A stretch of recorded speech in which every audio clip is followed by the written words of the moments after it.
Students, आज से हम रीजनिंग्स की क्लासेस शुरू कर रहे हैं। धीरे धीरे करके हम रीजनिंग के सारे टॉपिक्स को कंप्लीट करेंगे और हमारा जो क्राइटेरिया होगा किसी भी टॉपिक को कंप्लीट करने का, उसमें क्या होगा कि सबसे पहले तो हम टॉपिक की जो बेसिक्स चीज़ें हैं वो सीखेंगे कि हमें क्या क्या चीज़ें ध्यान में रखना होता है किसी भी क्वेश्चन को करने से पहले। और फिर धीरे धीरे करके हम क्वेश्चंस करेंगे। तो क्वेश्चंस के 3 लेवल करेंगे। फर्स्ट होता है बेसिक लेवल, जिसमें हम जो कॉमन क्वेश्चंस होंगे, बेसिक क्वेश्चंस होंगे वो करेंगे। उसके बाद हम लेंगे हैं मीडियम लेवल, जिसमें थोड़ा सा हम अपर लेवल करेंगे, बेसिक से अपर। और थर्ड जो हमारा स्टेज होगा वो होगा एडवांस लेवल, जिसमें हम उस टॉपिक के एडवांस लेवल के क्वेश्चंस सॉल्व करेंगे। तो आज से हम अपना फर्स्ट टॉपिक स्टार्ट कर रहे हैं। तो हमारा जो फर्स्ट टॉपिक है वो है ब्लड रिलेशन।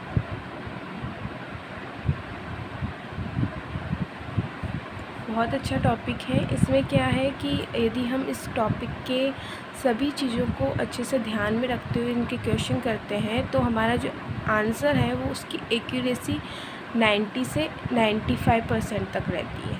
मतलब अच्छे चांसेस होते हैं कि यदि हम इस टॉपिक को अच्छे से सीख लेते तो इसके क्वेश्चंस हम एकदम करेक्टली करके आ सकते हैं। तो इसमें क्या होगा कि जैसे कि हम इसके जो बेसिक चीज़ें हैं कि हमें बेसिक रूल्स क्या क्या होते हैं, क्या चीज़ें हमें ध्यान में रखनी होती हैं, तो हम सबसे पहले वो देखेंगे। फर्स्टली हमें क्या देखना होता है, फर्स्टली हमें जो चीज़ें ध्यान में रखती थी उसमें से नंबर 1 है कि इन क्वेश्चंस में जनरेशन डिफाइंड होती है। तो इसमें 3 टाइप्स ऑफ जनरेशन होती है। फर्स्ट होती है अपर, सेकंड होती है जो सेम जनरेशन होती है वो, और थर्ड होती है लोअर। तो अपर जनरेशन में कौन आते हैं, जैसे कि अपने पेरेंट्स आते हैं, मम्मी हो गए, पापा हो गए, मदर, फादर, अंकल, जो हमारे ग्रैंड पेरेंट्स होते हैं वो सब इसमें आते हैं अपर जनरेशन में। सेम जनरेशन में कौन आते हैं, जैसे हस्बैंड वाइफ, सिस्टर ब्रदर, और हमारे कज़न्स हो गए, तो वो आ जाएंगे इसमें। हस्बैंड वाइफ, ब्रदर, सिस्टर, सब आ जाएंगे। लोअर में कौन आते हैं, लोअर में होते हैं जैसे डॉटर, सन, अपने नेफ्यू हो गए, नीस हो गई, ये सब लोअर जनरेशन में आते हैं। और इनको जैसे इनको डिफ़ाइन कैसे करते हैं, जैसे अपने क्वेश्चन में एग्जांपल लेते हैं। जैसे क्वेश्चन में दिया हुआ है A is father of B, A is father of B. तो यहाँ पे क्या है, जनरेशन का वेरिएशन है। तो ए क्या है, फादर है बी का, ठीक है। तो ये जनरेशन गैप का सिंबल होता है कि ए क्या है, अपर जनरेशन है बी का। यदि बी लोअर जनरेशन है तो, और इसको अपन किस तरीके से बोल सकते हैं कि बी क्या है, ए की लोअर जनरेशन है, ठीक है। और यदि सेम जनरेशन की बात होती तो अपन ऐसे बोल सकते हैं, ए बी दोनों सिबलिंग्स हैं। यदि दोनों सिबलिंग्स दिए हुए तो अपन इसको सेम जनरेशन को इस तरीके से डिफाइन करते हैं। सेकंड है अपना पॉइंट, सेकंड है कि अपन को जेंडर का खास ध्यान देना होता है कि जब भी हम क्वेश्चन पढ़ेंगे तो हमारा फोकस एक चीज़ किस पे होना चाहिए कि जेंडर डिफाइन हो जाए। जैसे कि नॉर्मली क्या होता है कि जैसे कि दिया हुआ है A is husband of B, तो हमें पता है कि ए क्या है, मेल है, और बी क्या है, फीमेल है। तो नॉर्मली तो क्या होता है कि यदि अपन खुद से कुछ सिंबल डिफ़ाइन करते हैं तो वो ज़्यादा अच्छा होता है। लेकिन यदि नहीं भी कर पाते हैं, यदि अच्छी प्रैक्टिस करते हैं तो अपन जैसे कि अभी मैं क्या करती हूँ, जो मेल का सिंबल क्या लेती हूँ, प्लस, और फीमेल का सिंबल क्या लेती हूँ, माइनस। तो क्या होता है कि यदि अच्छी प्रैक्टिस करके आप क्वेश्चन को सॉल्व करते हो तो आपका ऑटोमेटिकली आपके रूटीन में हो जाएगा कि मेल को किससे डिनोट करना है, प्लस से, और फीमेल को किससे करना है, माइनस से, ठीक है। और एक हमारा थर्ड पॉइंट आता है, जैसे रिलेशन होता है, जैसे हस्बैंड वाइफ का रिलेशन है, तो हस्बैंड वाइफ के रिलेशन को अपन किससे डिनोट करते हैं, इक्वल से, ठीक है। जैसे ए एंड बी दोनों हस्बैंड वाइफ है तो ए इक्वल टू बी, अब इसमें मान लो ए क्या है, हस्बैंड है बी का, तो ए पर प्लस का साइन आ जाएगा, बी पे माइनस का। तो अपना जेंडर भी डिफाइन हो गया और ए और बी का भी पता लगे कि हस्बैंड वाइफ है और ए मेल है और बी फीमेल है। ठीक है। फोर्थ, अब इनमें कुछ क्वेश्चंस क्या होते हैं कि जैसे कि दिया हुआ रहता है कि किसी पिक्चर को सिग्निफाई करते हैं, पिक्चर की तरफ इशारा करते हैं कि ये मेरे दादाजी के बहन के बेटे वगैरह वगैरह ऐसे क्वेश्चन आते हैं। तो इन क्वेश्चंस को करने का अच्छा तरीका क्या होता है कि इन क्वेश्चंस को आप खुद पर अप्लाई कीजिए, खुद पर अप्लाई कीजिए। जैसे मान लीजिए जो रिलेशन में बोल रहा है आप उनको अपनी फैमिली में अप्लाई करके उनको सॉल्व करेंगे तो आप ज़्यादा अच्छे से बेटर तरीके से को सॉल्व करके आप आंसर निकाल पाएंगे। क्योंकि यदि अपन दूसरों के रिलेशनशिप को ऐसे क्वेश्चंस के अकॉर्डिंग ही चलते हैं ना, तो हम क्या होता है कंफ्यूज हो जाते हैं, और उसको खुद पे अप्लाई करेंगे तो हमारा आंसर इजीली निकल जाता है। ठीक है। तो यहाँ से हम कुछ बेसिक्स क्वेश्चन सॉल्व करेंगे, तो जैसे प्रैक्टिस करेंगे तो आपको सारे कॉन्सेप्ट्स क्लियर हो जाएंगे। तो जैसे हमारा फर्स्ट क्वेश्चन है, यदि कमल कहता है कि रवि की माँ मेरी माँ की इकलौती बेटी है, तो कमल रवि से किस प्रकार संबंधित है। तो आप इसमें एक काम कीजिए, आप खुद को कमल अज्यूम कर लीजिए और अपने किसी फ्रेंड को रवि अज्यूम कर लीजिए। ठीक है, अपने मन में। तो आप क्या कह रहे हैं रवि के बारे में कि रवि की माँ मतलब आपकी फ्रेंड की माँ मेरी माँ की इकलौती बेटी, मतलब आपकी माँ की इकलौती बेटी कौन है, आपकी फ्रेंड की माँ, रवि की माँ। तो रवि की माँ आपकी माँ की इकलौती बेटी मीन्स आपकी बहन हो गई। ठीक है। और आपकी बहन का बेटा कौन है, रवि। तो आप रवि के क्या हुए, आप रवि के हो जाओगे मामा। तो आपका जो इसमें क्या पूछा है, तो कमल रवि से किस प्रकार संबंधित हो, तो आप रवि से किस प्रकार से संबंधित हुए कि आप क्या हो जाएंगे, उस रवि के मामा। तो अपना आंसर क्या हो जाएगा इसमें, मामा। ठीक है। इसको एक बार फिर एक्सप्लेन करती हूँ। जैसे आपने खुद को कमल एज्यूम किया, कमल क्या कह रहा है, रवि की माँ मेरी माँ की इकलौती बेटी है। कमल आप खुद है, आपने अज्यूम कर लिया। अब क्या कह रहे हो कि रवि कोई पर्सन है, सेकंड पर्सन है, आपकी उसकी माँ आपकी माँ की इकलौती बेटी। आपकी माँ की इकलौती बेटी मीन्स आपकी बहन है। ठीक है। और आपकी बहन का बेटा आपका क्या कहलाएगा, आपका भांजा कहलाएगा, मीन्स आप उसके क्या हो जाएंगे, मामा हो जाएंगे। जैसे हमारा सेकंड क्वेश्चन है, एक महिला ने एक पुरुष को दिखाकर कहा उसके भाई का पिता मेरे दादा नाना का इकलौता बेटा है, तो महिला का पुरुष से क्या संबंध है। तो अब जैसे मैं इसमें क्या करूँगी, ये महिला है ना, इस महिला को खुद को अज्यूम कर लूँगी। ठीक है।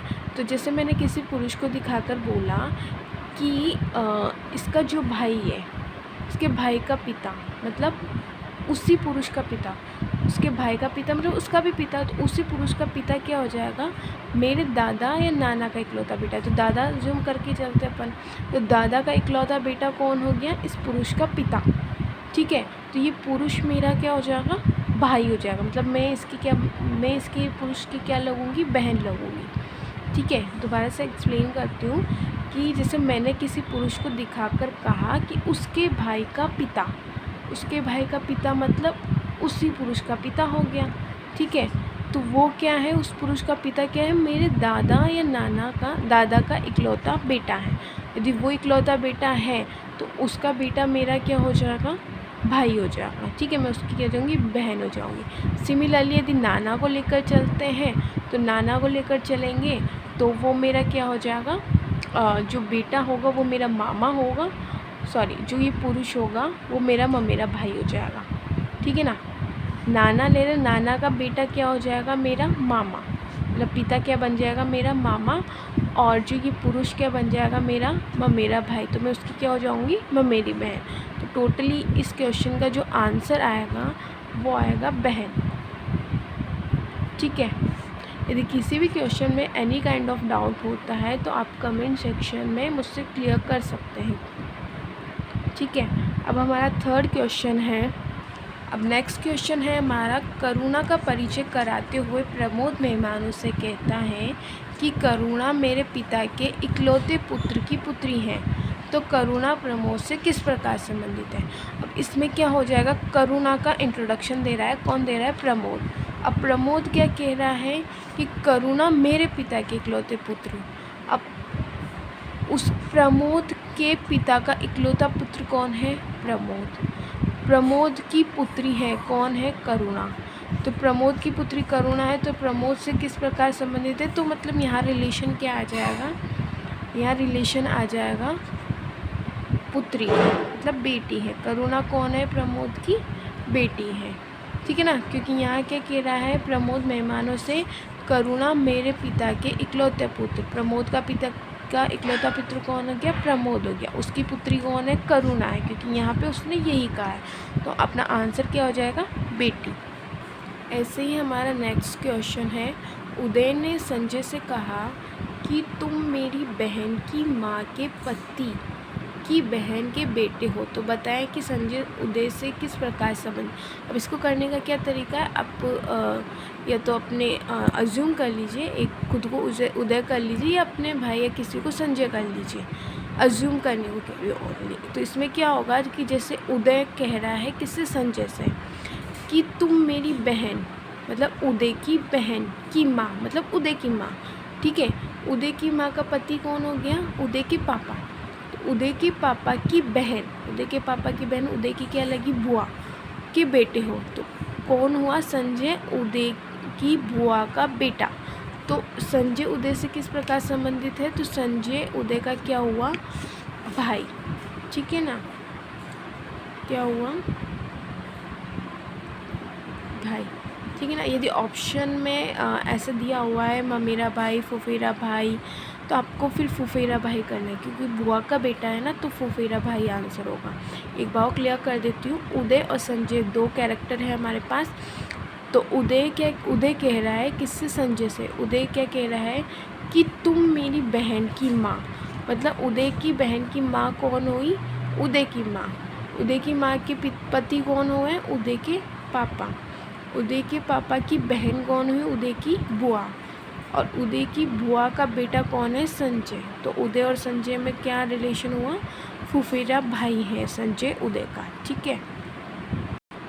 नेक्स्ट क्वेश्चन है, एक आदमी की तस्वीर की ओर देखते हुए एक आदमी ने कहा कि मेरा कोई भाई या बहन नहीं है, पर उस आदमी का पिता मेरे दादा का इकलौता बेटा है। तो बताइए कि वो आदमी किसकी तस्वीर को देख रहा है। अब इसमें क्या कह रहा है कि दो आदमी हैं। एक आदमी क्या कर रहा है? तस्वीर देख रहा है, ठीक है। और सामने दूसरा आदमी की तस्वीर, मतलब एक आदमी एक तस्वीर देख रहा है। ऐसे इसको ऐसे नहीं देखेंगे, इसमें इसको ऐसे देखेंगे। एक आदमी एक तस्वीर देख रहा है, ठीक है ना। अब उस तस्वीर में क्या बोल रहा है कि मेरा कोई भाई या बहन नहीं है, उसका खुद का कोई भाई या बहन नहीं है, पर उस आदमी का पिता जो तस्वीर देख रहा है, उसका पिता उसके दादा का इकलौता बेटा है, ठीक है। मतलब जो आदमी तस्वीर देख रहा है उसका पिता उसके दादा का इकलौता बेटा है। तो बताएं कि वो आदमी किसकी तस्वीर देख रहा है। मतलब चूँकि सिंस उसने पहले ही बोल दिया कि उसका कोई भाई या बहन नहीं है, इट मीन्स उसकी कोई भाई या बहन की फ़ोटो तो नहीं देख रहा। तो बचा कौन? वो खुद बचा, ठीक है ना। तो मतलब वो इसमें किसकी तस्वीर को देख रहा है? उसमें ये खुद की तस्वीर को देख रहा है। तो हमारा आंसर क्या होगा? स्वयं की तस्वीर। एक बार और एक्सप्लेन कर देती हूँ कि इसमें एक आदमी एक फ़ोटो को देख रहा है जिसमें उसने कहा कि मेरा कोई भाई या बहन नहीं है, पर जो फ़ोटो वाला उस आदमी का जो पिता है, मेरे दादा का क्या है? इकलौता बेटा है, ठीक है। उसका पिता मतलब आदमी का पिता उस मेरे दादा का इकलौता बेटा मतलब उसके पिता हो गए, ठीक है।